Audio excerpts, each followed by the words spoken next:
الحمدللہ رب العالمین نحمدو نصلیہ علی رسولہ الکریم فاعوذ باللہ السمیع العلیم من الشیطان الرجیم من حمزہ ونفثہ ونفخہ بسم اللہ الرحمن الرحیم ربی زدنی علما اللہم ربی زدنی علما رب اشرح لی صدری ویسر لی امری واحلل عقدۃ من لسانی یفقہوا قولی اللہم اجعلنا منہم من الذین آمنوا وعملوا الصالحات وتواصوا بالحق وتواصوا بالصبر آمین یا رب العالمین ثم اما بعد السلام علیکم ورحمۃ اللہ وبرکاتہ۔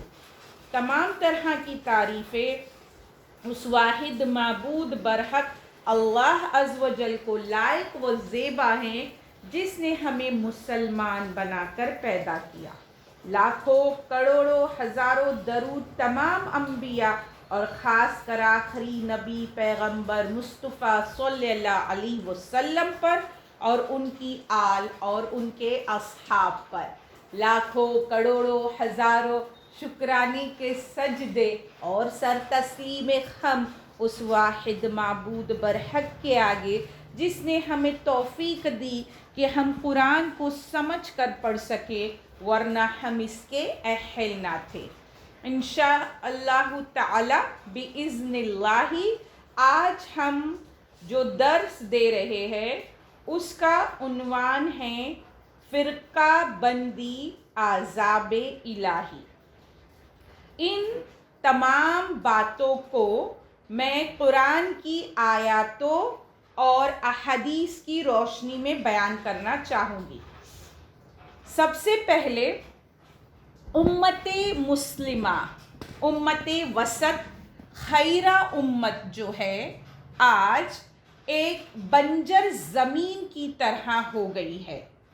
زمین جب بنجر ہو جاتی ہے تو وہ سوکھ جاتی ہے۔ سوکھنے کے سبب اس زمین میں دراڑیں پڑ جاتی ہے اور وہ بنجر زمین پیداوار نہیں اگاتی۔ یہ بنجر زمین کسی کو فائدہ نہیں پہنچا رہی ہے۔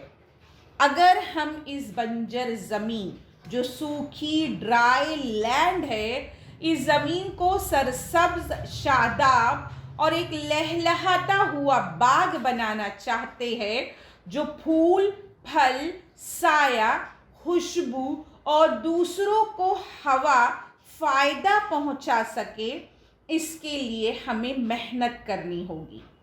ہمیں قرآن کی صحیح آیاتوں کی بارش برسانی ہوگی، ایمانداری کی کھاد ڈالنی ہوگی، بھائی چارہ، اخوت، محبت کی مٹی ڈالنی ہوگی۔ ہم سب کو قریب آنا ہوگا تاکہ یہ درار بھر جائے جو دور ہونے کے سبب پیدا ہو گئی ہیں۔ ہم کو رسول اللہ صلی اللہ علیہ وسلم کے صحابہ کی طرح خیرہ امت بننا ہوگا۔ اس لیے ضروری ہے کہ ہم آپس کے عام اختلاف کو بھول کر صرف ایک واحد معبود برحق اور اس کے رسول صلی اللہ علیہ وسلم اور اس کی کتاب قرآن اور صحیح احادیث کے پیروکار بن جائے۔ ہم لوگوں کو خود اپنی جماعت کی طرف نہیں بلکہ لوگوں کو اللہ عز و جل اور اس کے رسول اور اس کی کتاب کی طرف بلانے والا بننا ہے۔ میں آپ سب سے ایک سوال کرنا چاہوں گی کہ جس وقت مجھے موت آئے گی اور جب مجھے قبر میں لٹا دیا جائے گا تو مجھ سے قبر میں 3 سوال کیے جائیں گے جو ہم سب جانتے ہیں۔ سنن ابو داؤد حدیث نمبر 4753 میں ہے کہ تیرا رب کون ہے، تیرا دین کیا ہے اور تیرا نبی کون ہے۔ یہ 3 سوال جو مجھ سے قبر میں کیے جائیں گے۔ اس کے بعد جب مجھے قبر سے اٹھا کر حشر میں دوبارہ کھڑا کیا جائے گا تو اللہ سبحانہ وتعالی اس روز مجھ سے 5 سوال کریں گے۔ ابن آدم کے قدم اپنی جگہ سے ہل نہیں سکیں گے جب تک کہ وہ ان 5 سوالوں کا جواب نہ دے، اور یہ ہمیں ملتا ہے صحیح جامع ترمذی حدیث نمبر 7299۔ یہ 5 سوال سے ہم سب واقف ہیں۔ زندگی کہاں لگائی، جوانی کہاں گزاری، علم کتنا حاصل کیا، عمل کتنا کیا، مال کہاں سے کمایا اور خرچ کہاں کیا۔ اب یہ 5 سوال کے جواب ہمیں حشر میں دینے ہیں۔ سوال یہ ہے کہ میرا سوال آپ لوگوں سے یہ ہے کہ جب میری زندگی ان 8 سوالوں پر ڈیپینڈ ہے، جو 3 قبر اور 5 حشر میں ہے، تو میں آپ سب لوگوں سے یہ پوچھنا چاہتی ہوں کہ مجھ سے یہ سوال کب اور کون اور کہاں کرے گا کہ تیرا مسلک کون سا ہے۔ اس مسلک کو لے کر جو ایک طوفان برپا ہے، جو اختلاف رونما ہو رہے ہیں، یہ سوال تو نہ مجھ سے قبر میں ہوگا اور نہ مجھ سے حشر میں ہوگا۔ جن سوال کے جواب مجھے دینے ہیں اس کی ہمیں فکر ہی نہیں ہے، اور جو سوال مجھ سے پوچھا جانے والا ہی نہیں ہے، اس سوال کے لیے ہم ایک دوسرے سے لڑ رہے ہیں، جھگڑ رہے، آپس میں اختلاف کر رہے ہیں۔ اگر یہ میں کہوں کہ میں اسلام قبول کرتی ہوں تو مجھے شہادت دینی ہوگی کہ اللہ عز و جل ایک ہے اور اس کے ساتھ کوئی شریک نہیں ہے۔ اسلام لانے کے بعد مجھے یہ قبول کرنا ہوگا کہ رسول اللہ صلی اللہ علیہ وسلم آخری رسول، پیغمبر اور بندے ہیں۔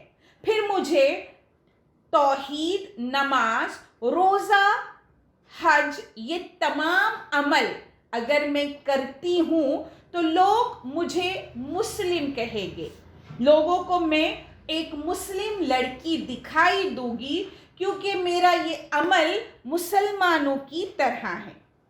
اب بات کرتے ہیں کہ اگر میں یہ کہوں کہ میں ایمان لائی اللہ پر، اس کے فرشتوں پر، اس کے رسولوں پر، اس کی کتابوں پر، اچھی بری تقدیر پر، موت پر اور موت کے بعد دوبارہ اٹھائے جانے پر، اب یہ ہے میرا ایمان۔ سوال پیدا یہ ہوتا ہے کہ ہم سب بخوبی واقف ہے کہ جو ہمارا چہرہ ہے اسے آئینہ کہا جاتا ہے۔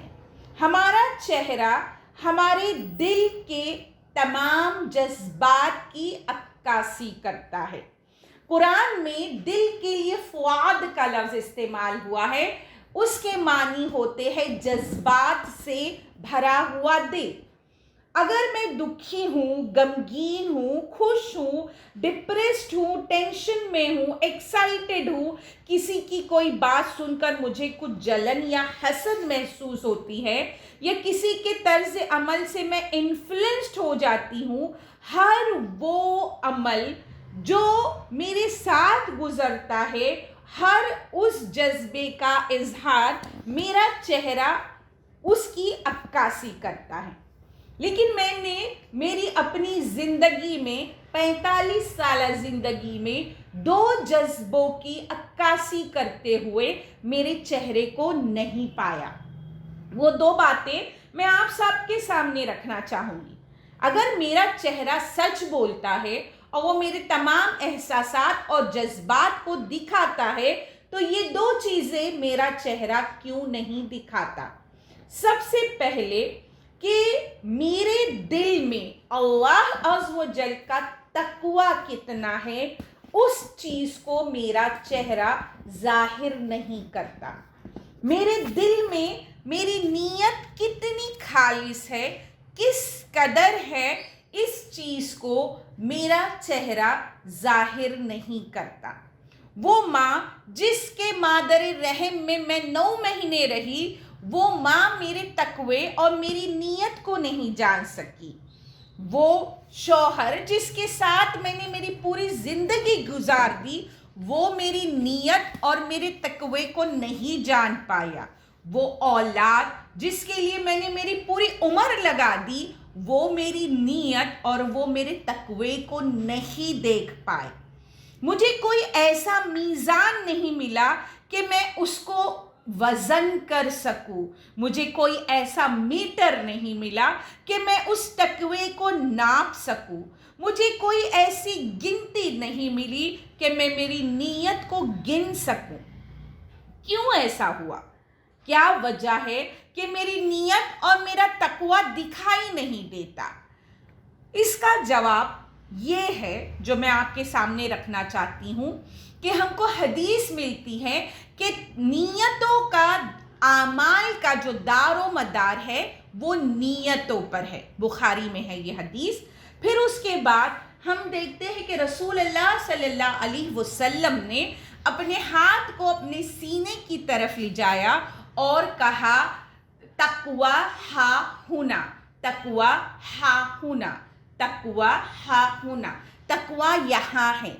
اب ایک بات ہے جو غور اور فکر کی دعوت دیتی ہے کہ نیت اور تقوی اس جگہ ہے جہاں کوئی بشر پہنچ نہیں سکتا، جہاں کوئی انسان چاہے وہ ہمارے کتنے بھی قریبی تعلق کا ہے، کتنا بھی قریبی ہے، وہ نہیں دیکھ سکتا۔ یہ وہ دو چیزیں ہیں جو اللہ عز و جل نے خالص صرف اپنی لیے محدود کی ہے۔ اللہ سبحانہ وتعالی واحد برحق معبود ہے جو جانتے ہیں کہ میری نیت کتنی خالص ہے اور میرا تقوی کتنا پر یقین ہے، کیونکہ یہ دو چیزیں صرف اللہ سبحانہ وتعالی کے اختیار میں ہیں، کیونکہ وہ دلوں کے، سینوں کے بھید جانتا ہے۔ جو دلوں میں میرے ہیں اس راز سے وہ واقف ہے، اور جو میرے ذہن میں ابھرنے والے خیالات ہیں وہ اس کو پڑھنے کی طاقت رکھتا ہے۔ اب اگر میں یہ کہوں کہ میں مسلمان ہوں تو کیا مجھے اس کے آگے یہ لگانا ضروری ہے کہ میں اہل حدیث ہوں یا سنی ہوں یا شافعی ہوں یا دیوبندی ہوں یا بریلوی ہوں یا جو بھی کچھ، کوئی جماعت سے ہوں، تبلیغ ہوں، اسلامی ہوں، جو بھی آج اختلاف ہے، جو بھی آج گروپس ہے، جو بھی فرقے ہیں، کوئی بھی چیز کی کیا مجھے ضرورت ہے کہ میں اسے اپنے آگے لگاؤں؟ کیونکہ اللہ سبحانہ وتعالی بہتر جانتے ہیں، خالص پیور جانتے ہیں کہ میری نیت اور میرا خلوص اور میرا تقوی کیا ہے۔ اب ہم دیکھتے ہیں کیا قرآن ہمیں ان باتوں کی بارے میں کوئی ایسی چیز ہے جس سے ہمیں واقف کرانا چاہتا ہے۔ میں نے آپ سے کہا کہ میں آپ کے سامنے قرآن کی آیاتوں کی روشنی میں اس بات کو سمجھانے کی کوشش کروں گی۔ سب سے پہلے میں قرآن کی وہ آیت آپ کے سامنے رکھنا چاہتی ہوں، اور میں چاہتی ہوں کہ آپ سب لوگ اسے نوٹ ڈاؤن کریں، جا کر خود گھر پہ دیکھیں، قرآن کھولیں، اس کی تفاسیر پڑھیں۔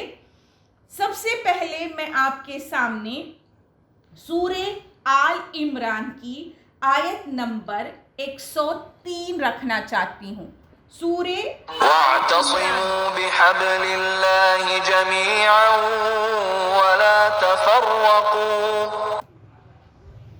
جو آیت کی تلاوت آپ نے سنی اس کا ترجمہ اس طرح ہے: اللہ کی رسی کو سب مل کر مضبوط تھام لو اور پھوٹ نہ ڈالو۔ یہاں دیکھتے ہیں ہم اس آیت میں دو احکام ہیں۔ جو فعل امر ہوتا ہے، جو آرڈر دیا جاتا ہے، جو یہ وَاعْتَصِمُوا ہے وہ فعل امر ہے، حکم دیا جا رہا ہے اور اس کے بعد جو دوسرا آرڈر ہے جسے ہم فعل نہیں کہتے ہیں، یعنی ڈونٹ کا آرڈر، یہ نہیں کرنا ہے، وہ آگے اسی آیت میں ہے۔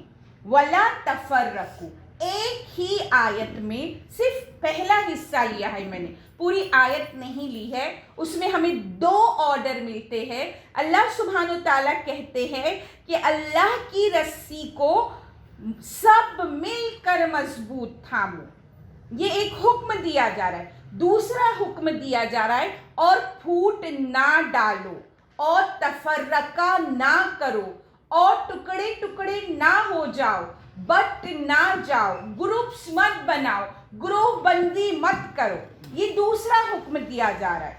اب ہم دیکھتے ہیں کہ اللہ کی رسی جو ہے، مفسرین بیان کرتے ہیں کہ اللہ کی رسی قرآن ہے۔ اب اگر میں آپ کو وَاعْتَصِمُوا لفظ کی تحقیق کرتے ہیں تو ہم دیکھتے ہیں کہ یہ جو اس کا روٹ ورڈ ہے عین صاد میم عصمہ، ہم کہتے ہیں یہ اس وقت، اعتصام اس وقت کہا جاتا ہے۔ میں مثال کے ذریعے اس کی اہمیت کو آپ کے سامنے لانا چاہتی ہوں کہ ایک بچہ جب دیکھے کہ اس کے گھر میں آگ لگ گئی ہے اور وہ اس آگ کی طرف لپک رہا ہو، ہے نا، تو اس بچے کو اس آگ کے سے بچانے کی خاطر جو خطرے میں پڑنے والا ہے، اس وقت اس بچے کو جو بچایا جاتا ہے وہ ہوتا ہے اعتصام، مطلب ایک ایسے چیز سے اسے بچانا، ایسے پکڑ لینا کہ وہ اس خطرے میں نہ پڑے۔ ایک اور مثال دیکھتے ہیں کہ جب ہم سمندر میں ہوتے ہیں اور جب ہم جہاز میں ہوتے ہیں اور جب سمندر میں بارش اور تیز ہوائیں جو ہے طوفان برپا کرتی ہے، تو اس وقت ہم کو اپنے آپ کو بچانے کے لیے ایک مضبوط سہارے کی ضرورت ہوتی ہے۔ تو ایک اینکل کے شیپ کی ایک بڑی زنجیر ہوتی ہے جو ان جہازوں میں لگائی جاتی ہے، جسے ایسے وقت میں پکڑ لیا جاتا ہے تاکہ جو جہاز ڈولے، اس کے ڈولنے کے سبب ہم پانی میں کہیں گر نہ جائے یا طوفان اور ہوا کی زد سے ہمیں نقصان نہ پہنچے، تو اسے اعتصام کہا جاتا ہے، اس وقت اسے مضبوطی سے پکڑنا۔ تو اب کیا بتایا جا رہا ہے کہ اس رسی کو مضبوطی سے پکڑنے سے کیا ہوگا کہ ہم اس طوفان سے، اس آگ سے یا اپنے آپ کو اس نقصان میں پڑنے سے بچا سکیں گے۔ پھر اس کے بعد ہم دیکھتے ہیں کہ اللہ سبحانہ تعالیٰ نے ہمیں سورہ آل عمران میں ہی آیت نمبر 105 میں کچھ اس طرح بیان کیا، وَلَا تَكُونُوا كَالَّذِينَ تَفَرَّقُوا وَاخْتَلَفُوا مِن بَعْدِ مَا جَاءَهُمُ الْبَيِّنَاتُ وَأُولَئِكَ لَهُمْ عَذَابٌ عَظِيمٌ۔ سورہ آل عمران آیت نمبر 105، تم ان لوگوں کی طرح نہ ہو جانا جنہوں نے اپنے پاس روشن دلیلیں آ جانے کے بعد بھی تفرقہ ڈالا اور اختلاف کیا، انہی لوگوں کے لیے عذاب ہے۔ اس آیت میں اللہ سبحانہ تعالیٰ نے کیا کہا کہ روشن دلیل آنے کے بعد، تو جو قرآن ہے وہ ہمارے پاس پہنچ چکا ہے، یہ روشن واضح کھلی دلیل ہے، اور اس دلیل کو پانے کے بعد اگر ہم تفرقہ یا اختلاف آپس میں کرتے ہیں تو اللہ سبحانہ تعالیٰ آگے قرآن کی آیت میں بیان کرتے انہی لوگوں کے لیے عذاب ہیں۔ ہم کو حدیث ملتی ہے سنن ابی داؤد حدیث نمبر 4597، جامع ترمذی حدیث نمبر 2641، سنن ابن ماجہ حدیث نمبر 3992، مسند احمد 332/2۔ نبی صلی اللہ علیہ وسلم فرماتے ہیں کہ میری امت 73 فرقوں میں بٹ جائے گی، جن میں صرف ایک فرقہ جنت میں جائے گا، باقی سب جہنم میں۔ اب مسلمانوں کے تمام فرقے دعوے دار ہے کہ جنتی فرقہ وہی ہے، حالانکہ اس کا مصداق تو وہی ایک فرقہ ہوگا جس کی پہچان آپ صلی اللہ علیہ وسلم نے یہ بیان فرمائی ہے کہ ما انا علیہ و اصحابی، کہ جو میرے اور میرے صحابہ کے طریقے پر ہوگا۔ اب اس آیت سے یا اس حدیث سے ہم یہ سمجھے کہ رسول اللہ صلی اللہ علیہ وسلم نے 73 فرقوں کی بات کی ہے، تو میں کوئی ایک فرقہ اپنے لیے چن لوں، بلکہ کیا ہونا چاہیے کہ جب ہم یہ حدیث سنیں تو ہمیں یہ حدیث سننے کے بعد بہت شدت سے رونا آنا چاہیے، بہت تکلیف سے ہم دوچار ہونے چاہیے، بہت زیادہ پریشان ہو جانا چاہیے کہ اللہ سبحانہ تعالیٰ ہمیں اس میں شامل کر جو جنت میں جانے والا ہے۔ مجھے کسی کا نام یا کسی ٹیگ کی ضرورت نہیں ہے جو ہم انسانوں نے خود بنائے ہیں، یہ ہمارے man made self created names ہے، آرٹیفیشل نیم ہے۔ اللہ سبحانہ تعالیٰ نے تو ہمیں ایک نام کے ساتھ پیدا کیا تھا اور وہ نام ہے مسلم۔ اب میں آپ کو قرآن کی آیاتوں سے آگے یہ بتانا چاہوں گی کہ جو گروہ بندی ہے، جو فرقہ بندی ہے، اسے اللہ سبحانہ تعالیٰ نے خود قرآن میں احزاب کہا ہے۔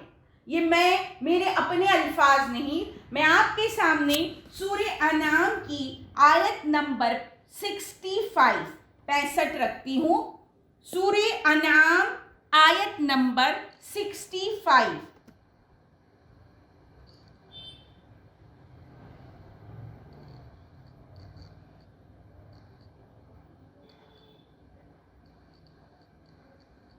تلاوت سنیں۔ القادر على أن يبعث عليكم عذابا من فوقكم أو من تحت أرجلكم أو يلبسكم شيعا ويذيق بعضكم بأس بعض انظر كيف نصرف الآيات لعلهم يفقهون۔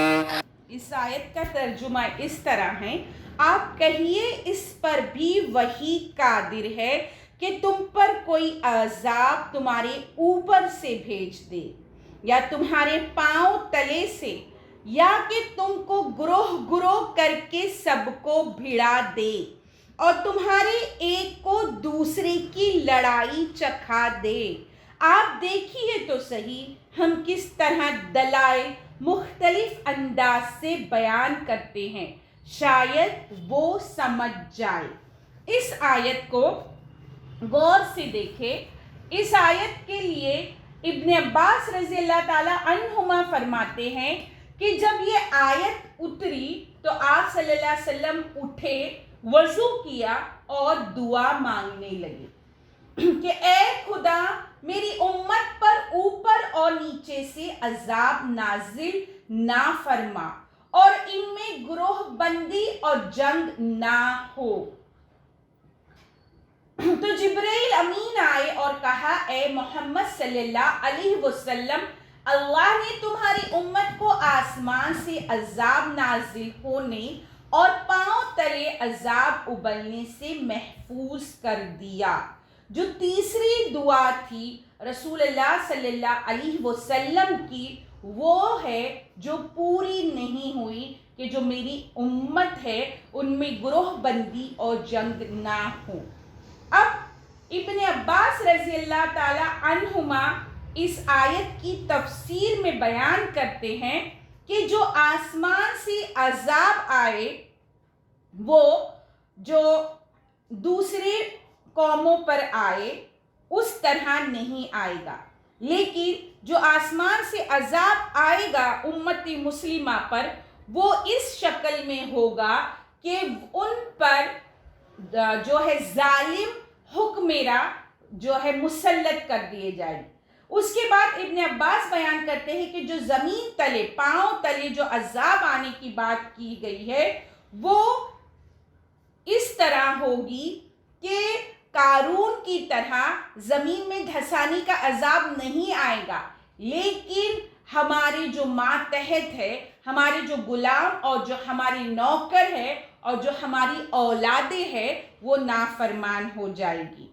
اس کے علاوہ ابن مجاہد کہتے ہیں کہ یہ تنبیہ ہے امت محمد صلی اللہ علیہ وسلم کے لیے، کہ یہ ہماری امت کے لیے تنبیہ ہے۔ امام بخاری رحمت اللہ علیہ نے اس آیت کے ترجمے کے بارے میں فرمایا، یعنی تم فرقے بن کر آپس میں تفرقہ بندیاں کرنے لگو اور ایک دوسرے سے لڑ بیٹھو، یعنی اللہ چاہے تو ایسے عذاب میں بھی تمہیں مبتلا کر سکتا ہے۔ اس آیت کے بارے میں عبداللہ بن مسعود رضی اللہ تعالی عنہ مسجد میں ممبر پر چیخ کر فرماتے تھے کہ اے لوگو، تم پر اللہ کی آیت اتر چکی ہے، اگر آسمان سے عذاب آئے گا تو کوئی نہیں بچے گا، اور اگر پاؤں تلے سے آئے گا تو تم زمین میں دھس کر ہلاک ہو جاؤ گے۔ اگر جماعتوں میں بٹ جاؤ گے اور آپس میں جنگ چھڑ جائے گی تو یہ سب سے بدتر بات ہوگی۔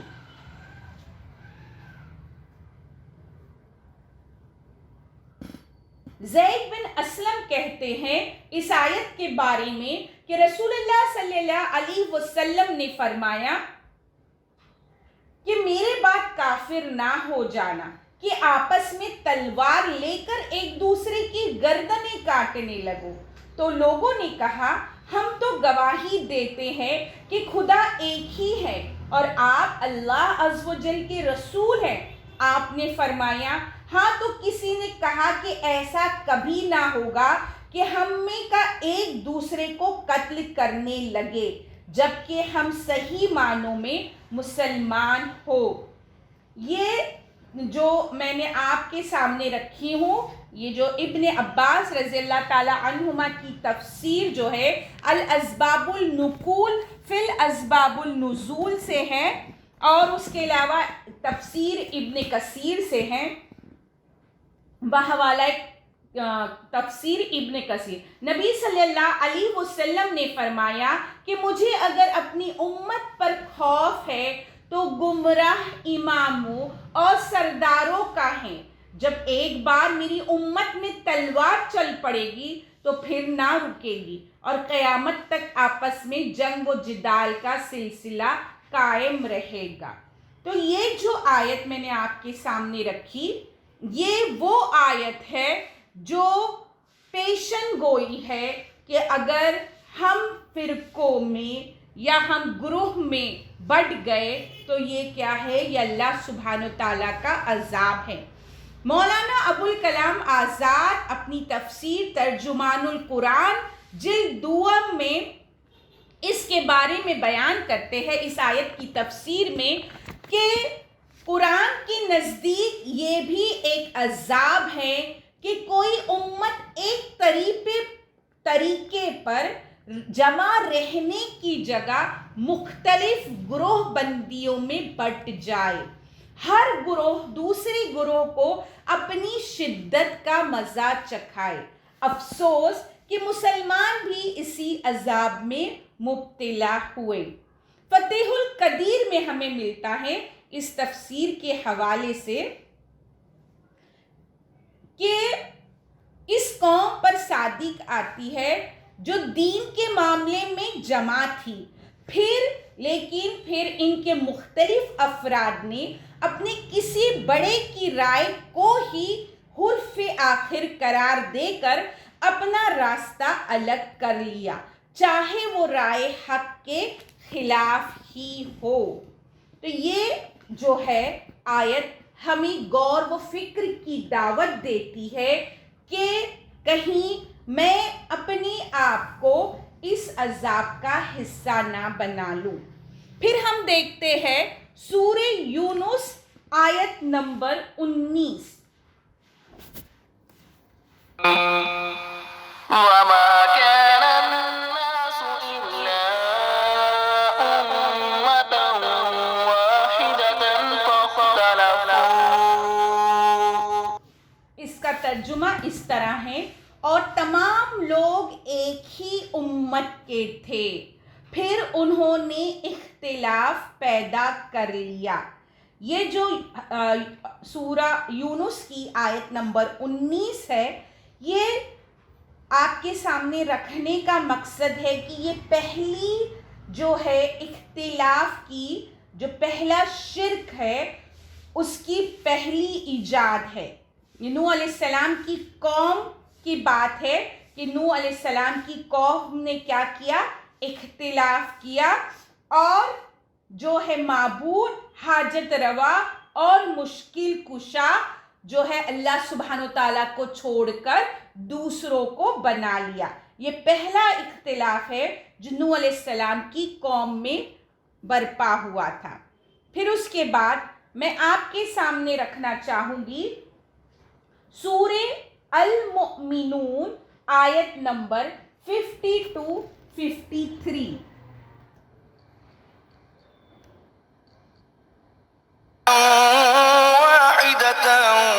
وأنا ربكم فاتقون۔ یقیناً تمہارا یہ دین ایک ہی دین ہے اور میں ہی تم سب کا رب ہوں، پس تم مجھ سے ڈرتے رہو۔ آیت نمبر 53 سورہ أمرهم بينهم زبرا كل حزب بما لديهم فرحون۔ پھر انہوں نے خود ہی اپنے دین کے ٹکڑے ٹکڑے کر لیے، ہر گروہ جو کچھ اس کے پاس ہے اسی پر اترا رہا ہے۔ سورہ المومنون کی آیت نمبر 52 اور آیت نمبر 53 میں اللہ سبحانہ وتعالیٰ نے امہ کہا ہے، اور یہاں امہ سے مراد دین ہے، اور سب انبیاء نے ایک اللہ کی ہی عبادت کی دعوت پیش کی۔ تو جب اللہ سبحانہ وتعالیٰ کی ایک دین کی دعوت پیش کی تو لوگوں نے دین جو ہے توحید چھوڑ کر الگ الگ گروہوں میں، فرقوں میں بٹ گئے، اور ہر گروہ جو بھی ہے اپنے عقیدے اور اپنے عمل پر خوش ہے، چاہے وہ حق پر ہے یا نہیں ہے، یا حق سے کتنا دور ہے، اور ہر جو گروہ ہے، ہر جو گروپ ہے دوسرے گروہ کو کیا کہتا ہے؟ غلط ٹھہرا رہا ہے، اور خود کیا گمان کرتا ہے کہ میں صحیح ہوں۔ اور اسی گمان میں اللہ سبحانہ وتعالیٰ نے الفاظ استعمال کیے، قرآن کے الفاظ ہیں، میرے اپنے نہیں، ہر گروہ جو کچھ اس کے پاس ہے اسی پر اترا رہا ہے۔ یعنی اگر ہم ان کے سامنے حق لے کر بھی جائے، سچائی بیان کرنا بھی چاہے تو کیا ہوگا؟ وہ خود کو سچ سمجھیں گے اور اسی میں خوش رہیں گے، اور جو ہے باتوں کو سننے کے لیے تیار نہیں ہوگے۔ پھر ہم دیکھتے ہیں سورہ روم آیت نمبر 32۔ مشركين من الذين فرقوا دينهم وكانوا شيعا كل حزب بما لديهم فرحون۔ ان لوگوں میں سے جنہوں نے اپنے دین کو ٹکڑے ٹکڑے کر دیا اور خود بھی گروہ ہو گئے، ہر گروہ اس چیز پر جو اس کے پاس ہے مگن ہے۔ یہاں اللہ سبحانہ تعالیٰ نے دوبارہ وہی بات بیان کی کہ جو دین ہے اس کو چھوڑ کر لوگوں نے کیا کیا؟ اپنی من مانی جو ہے تبدیلیاں کر لی، ہے نا؟ کوئی یہودی، کوئی نصرانی، کوئی مجوسی بن گیا، اور آج جو ہے ہر ایک نے ایک الگ نام، ایک الگ ٹائٹل، ایک الگ آئیڈینٹی لگا لی اپنے نام کے آگے کہ ہم مسلم بولنے میں فخر محسوس کرنا چاہیے تھا، تو ہم مسلم کے بعد سوال کرتے ہیں کہ کون سا مسلم؟ شیعہ، سنی، وہابی، حنفی، مالکی، حنبلی، جو کچھ جتنے بھی گروہ ہیں، مقصد میرا کسی کو ہرٹ کرنا نہیں ہے، مقصد صرف یہ پیغام پہنچانا ہے کہ اللہ سبحانہ وتعالیٰ نے قرآن میں بارہا آیاتوں کا نزول کیا اور یہ بیان کیا کہ تم ایک واحد امت ہو، ایک امت بنا کر تمہیں پیدا کیا گیا ہے، تمہارا ایک نام اللہ سبحانہ وتعالیٰ نے رکھ دیا ہے، اور تمہیں آپس میں اس چیز سے منع کیا گیا ہے۔ اب میں آپ کے سامنے سورہ زمر آیت نمبر 3 رکھنا چاہوں گی، تلاوت سنیے۔ ألا لله الدين الخالص والذين اتخذوا من دونه أولياء ما نعبدهم إلا ليقربونا إلى الله زلفى إن الله يحكم بينهم فيما هم فيه يختلفون إن الله لا يهدي من هو كاذب كفار۔ اس آیت کا ترجمہ اس طرح ہے، الا جو ورڈ ہے وہ حروف تنبیہ ہوتا ہے۔ اگر گرامر ہم سمجھے تو یہاں اللہ سبحانہ تعالیٰ تنبیہ کرتے ہوئے بیان کرتے ہیں کہ خبردار کیا جا رہا ہے ہمیں اللہ ہی کے لیے خالص عبادت کرنا، خبردار کیا جا رہا ہے اللہ ہی کے لیے خالص عبادت کرنا ہے، اور جن لوگوں نے اس کے سوا اولیاء بنا رکھے ہیں اور کہتے ہیں کہ ہم ان کی عبادت صرف اس لیے کرتے ہیں کہ یہ بزرگ اللہ کی نزدیکی کے مرتبے تک ہماری رسائی کر دے، یہ لوگ جس بارے میں اختلاف کر رہے ہیں اس کا فیصلہ اللہ خود کرے گا۔ جھوٹے اور ناشکرے لوگوں کو اللہ راہ نہیں دکھاتا۔ یہاں پر اس آیت میں ہم کو یہ بات پتہ چلتی ہے کہ یہاں اللہ سبحانہ تعالیٰ نے خود کہا ہے اور خبردار کرتے ہوئے کہا ہے کہ خالص جو ہے عبادت اللہ کے لیے ہے، اور اللہ کے علاوہ جو بھی اولیاء بنائیں گے وہ اللہ سبحانہ تعالیٰ کے ساتھ کیا ہے؟ شرک کرنا ہے، اللہ کے ساتھ ساتھی بنانا ہے۔ اللہ سبحانہ تعالیٰ نے اس چیز کے لیے سختی سے منع کیا ہے۔ پھر اس کے بعد آگے اللہ سبحانہ تعالیٰ نے ایسے تمام لوگوں کو قیامت والے دن اللہ عز و جل فیصلہ کر دیں گے جو ان باتوں میں وہ اختلاف کرتے ہیں، جو اللہ نے جو چیز نہیں ظاہر کی، جو چیز نہیں بتائی، اس کو وہ بیان کرتے ہیں۔ تو اللہ سبحانہ تعالیٰ ان کو جو ہے سورہ یونس میں آیت نمبر 18 میں بیان کرتے ہیں، یہ اللہ کے پاس ہمارے سفارشی ہے۔ تو یہ جو باتیں ہیں کہ اللہ کے سامنے کوئی سفارشی نہیں ہوگا۔ پھر اس کے بعد میں آپ کے سامنے یہ تھا اللہ سبحانہ تعالیٰ کا ہم تمام لوگوں کو یہ بتانا کہ اللہ سبحانہ تعالیٰ کے لیے خالص عبادت ہے۔ اب ہم دیکھتے ہیں رسول اللہ صلی اللہ علیہ وسلم ان لوگوں کے بارے میں کیا کہتے ہیں جن لوگوں نے گروہ بندی کی، جن لوگوں نے اپنے جو ہے گروپس بنائے، ٹکڑے ٹکڑے کر دیے۔ دیکھتے ہیں ہم سورہ انعام آیت نمبر 159۔ إن الذين فرقوا دينهم وكانوا شيعا لست منهم في شيء إنما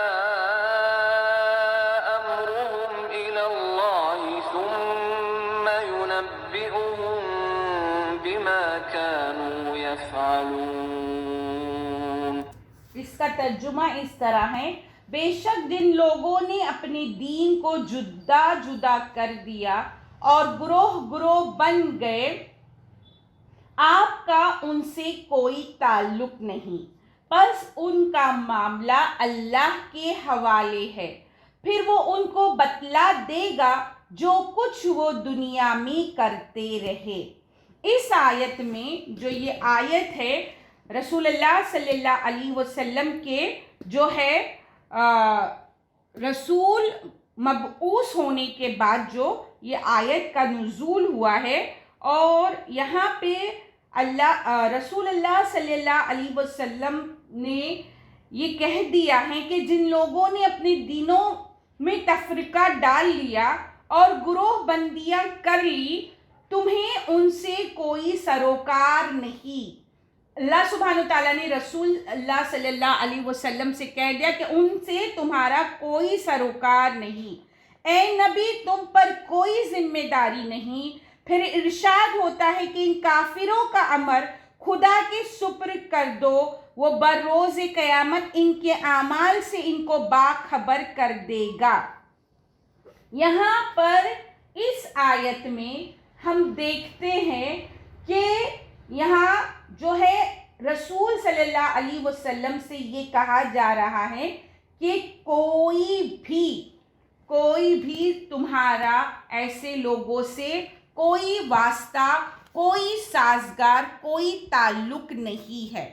اب غور کرنے کی بات یہ ہے کہ یہ تفرقہ آتا کیوں ہے، کیوں یہ اختلاف ہوتا ہے، کیوں گروہ بندیاں ہوتی ہے۔ قرآن کی آیتیں واضح کھلی بیان کر رہی ہے، بارہا بیان کیا گیا ہے کہ ایسا مت کرو، منع کیا گیا، احکام نازل کیے گئے ہیں، روکا گیا ہے۔ اب ہم دیکھتے ہیں کہ یہ کیوں ہوتا ہے۔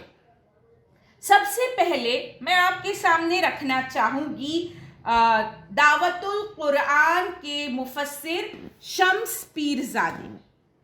وہ کہتے ہیں کہ جو تفرقہ ہے وہ اس صورت میں پیدا ہوتا ہے جب کتاب الہی کے ساتھ تعلق کمزور پڑ جاتا ہے۔ مطلب جو ہمارا عمل ہے اس کو معیار قرار نہیں دیا جاتا، اظہار عقیدت کا جو ہے سلسلہ جاری رہتا ہے۔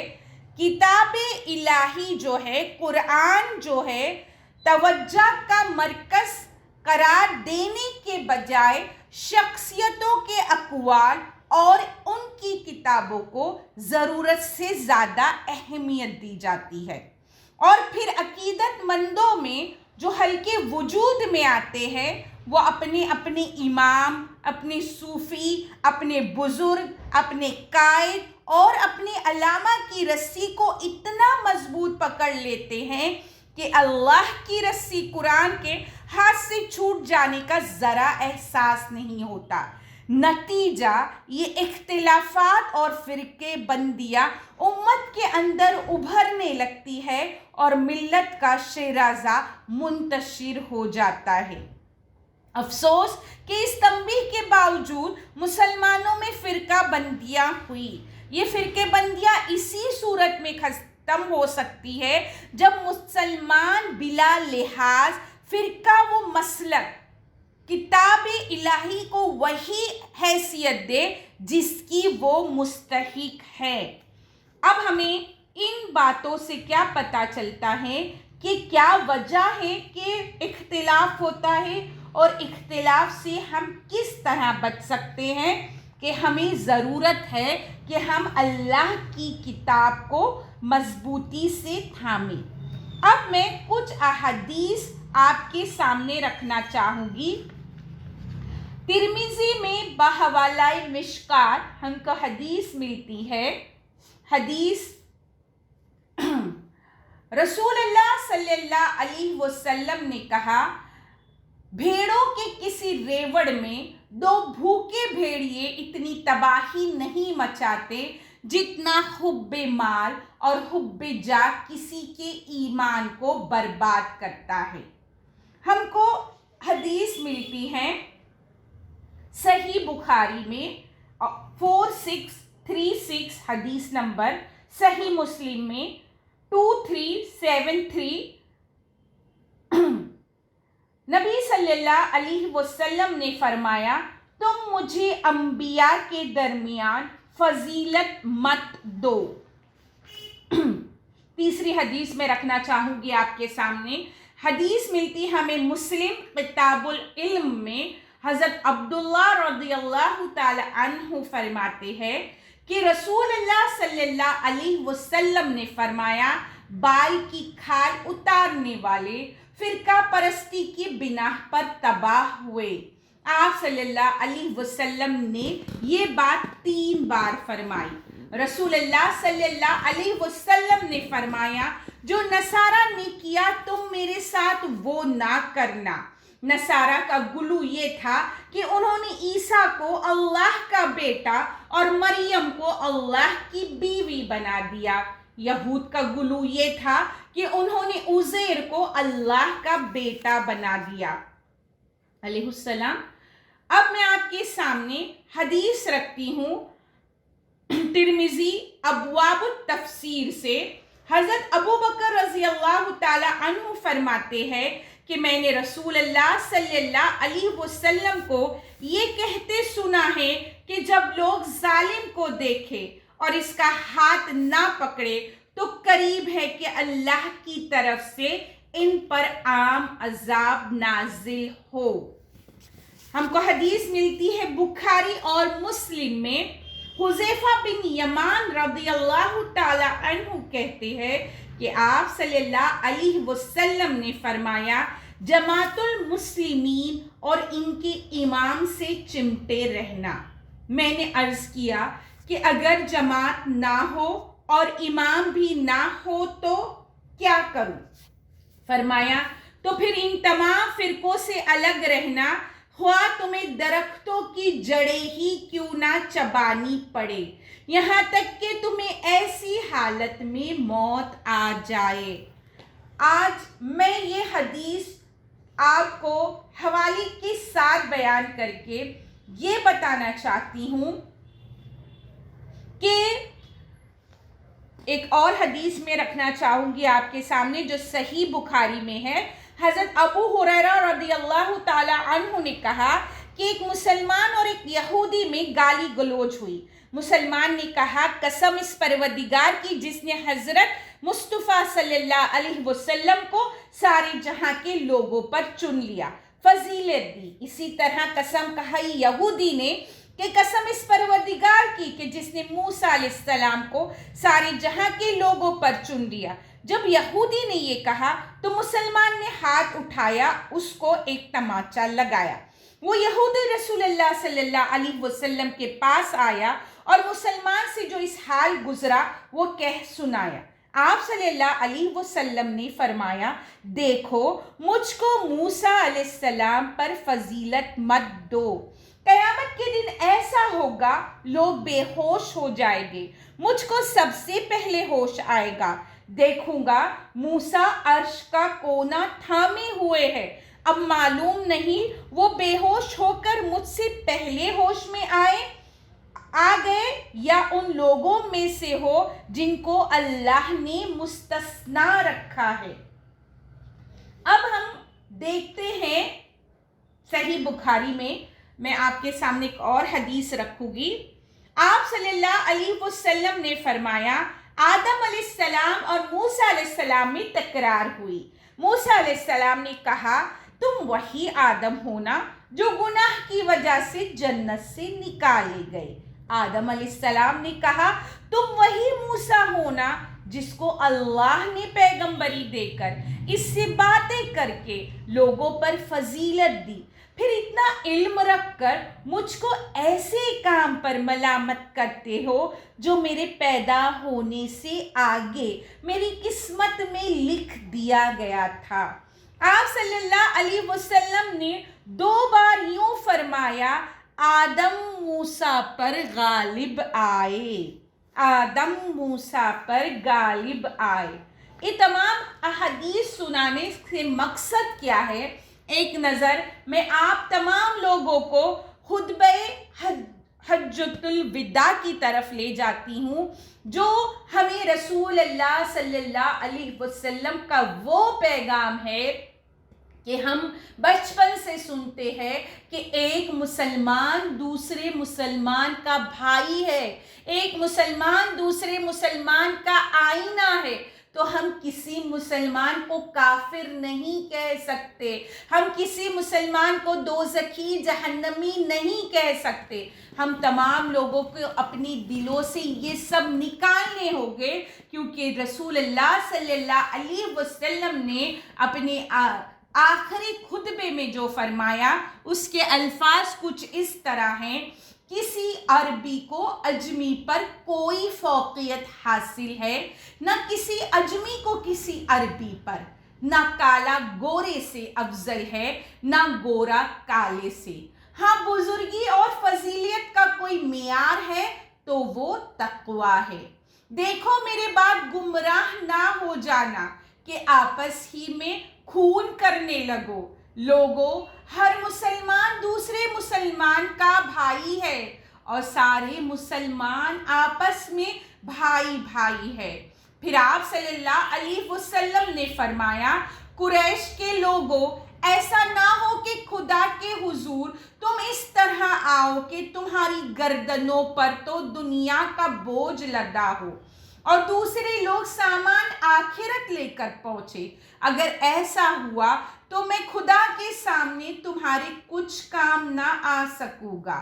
میں تمہارے درمیان ایک ایسی چیز چھوڑے جاتا ہوں کہ تم کبھی گمراہ نہ ہو سکو گے اگر اسی پر قائم رہے، اور وہ خدا کی کتاب ہے۔ اور ہاں دیکھو، دینی معاملات میں غلو سے بچنا کہ تم سے پہلے کے لوگ انہی باتوں کے سبب ہلاک کر دیے گئے۔ مضبوطی سے جو چیز تم تھامو گے وہ ہے اللہ کی کتاب قرآن اور جو صحیح احادیث ہے۔ تو ہمیں ان تمام باتوں سے کیا پتہ چلتا ہے کہ اللہ سبحانہ تعالیٰ مجھے قرآن میں یہ حکم دیتے ہیں کہ میں کوئی گروہ بندی، کوئی فرقہ بندی، کوئی پارٹی، کوئی گروپ نہ بناؤں۔ اللہ سبحانہ تعالیٰ امت مسلمہ کو ایک واحد امت بنا دے۔ ہم تمام لوگوں کو صرف اللہ واحد برحق معبود کی خالص عبادت کرنے والا، اس کے رسول کی، ان کی صحیح احادیث کی پیروی کرنے والا اور قرآن کو مضبوطی سے تھامنے والا اور اس کی صحیح آیاتوں کو لوگوں تک صحیح طریقے سے پہنچانے والا بنا۔ آمین یا رب العالمین۔ اور تمام فرقہ بندی اور اختلاف اور جو حسد اور نفرت کے جذبات آج ہم مسلمانوں میں رونما ہو رہے ہیں، ان تمام لوگوں کے دلوں کو ایک دوسرے کی محبت سے بھر دے اور نفرتوں کو ختم کر دے، اور اس عذاب کو جو آج ہم پر اس شکل میں نازل ہوا ہے، اس عذاب کو ہم سے دور کر دے۔ کیونکہ جب بھی ہم پر کوئی عذاب آتا ہے تو ہم سب اللہ سبحانہ تعالیٰ کے حضور حاضر ہو کر اس عذاب کے ختم ہونے کی دعا کرتے ہیں، اس کے ٹلنے کی دعا مانگتے ہیں، چاہے وہ کرونا وائرس ہو، چاہے وہ سیلاب ہو، چاہے وہ زلزلے ہو۔ تو آج یہ جو فرقہ بندی اور جو اختلاف کا عذاب ہم مسلمانوں میں رونما ہوا ہے، تو ہم سب کو خالص خلوص دل سے اللہ عز و جل کے سامنے دعا کرنی ہے کہ اللہ سبحانہ تعالیٰ تو نے جو ہمیں امت واحدہ بنایا ہے، امت وسط خیرہ امت بنایا ہے، ہم تمام لوگوں کو ایک کر دے، صرف اور صرف خالص تیرے رسول، تیری قرآن اور تیری احادیث پر عمل کرنے والا بنا، اور ہر طرح کے شرک اور ہر طرح کے بدعت سے ہمیں بچا۔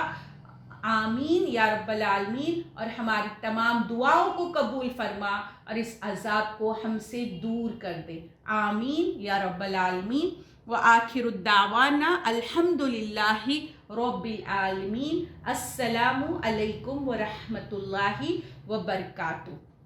بسم اللہ الرحمن الرحیم سبحانک اللہم و بحمدک نشہد ان لا الہ الا انت نستغفرک و نتوب الیک سبحان ربک رب العزت عما یصفون وسلام علی المرسلین والحمد للہ رب العالمین برحمتک یا ارحم الراحمین ربنا تقبل منا انك انت السميع العليم وتب علينا انك انت التواب الرحيم والعصر ان الانسان لفي خسر الا الذين امنوا وعملوا الصالحات وتواصوا بالحق وتواصوا بالصبر آمین اللہم آمین.